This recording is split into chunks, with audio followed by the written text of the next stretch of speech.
Hi, my name is Candace, and I will give a brief introduction to myself as well as the TOEFL test. So, I graduated from BYU with my master's in TESOL, or Teaching English to Speakers of Other Languages. I currently teach at BYU and UVU and have taught at Cellnate and PACE. I've taught several TOEFL courses and have administered the TOEFL. I'm from Utah originally and have lived a couple years in California. I graduated with my bachelor's degree in Georgia and lived a couple years in North Carolina, but I'm currently living in Utah. I've traveled to places like Thailand, Malaysia, and Singapore and hope to be able to travel to more places.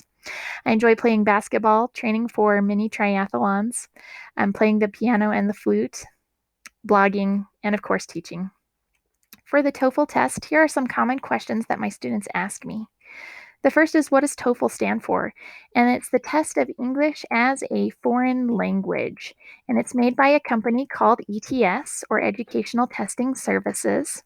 And there's two ways you can take it. There's the IBT, or internet-based test, and then there's also the PBT, or the paper-based test.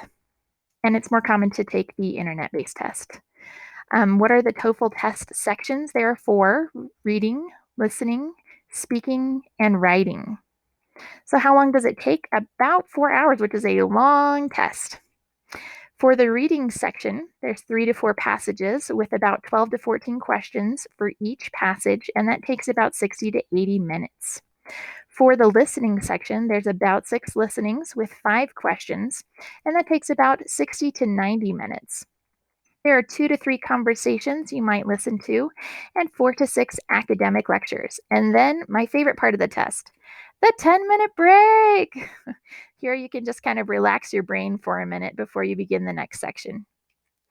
So for the speaking section, it's the shortest section of the TOEFL. It's about 20 minutes. And there's about 6 questions. There's 2 opinion-based to get you warmed up in speaking, and then there's 4 integrated. So there will be 2 conversations you listen to and read something about and then talk about, and then 2 academic lectures that you listen to and talk about. For the writing section, it takes about 55 minutes, but 50 minutes of it is writing. There are 2 questions. The first is the independent, which is an opinion-based question, and the second is an integrated question, which is more academic, where you'll have to read something and listen to something and then respond to it. Once you complete it, the scoring is based on each section receiving a score between 0 and 30, and then your total score would be somewhere between 0 and 120.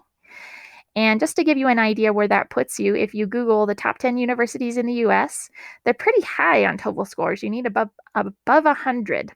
And the lowest one I found was College of Pennsylvania with somewhere around a 76. But for Utah, there's a range somewhere between 60 and 85 for TOEFL scores, although some might just take a placement test.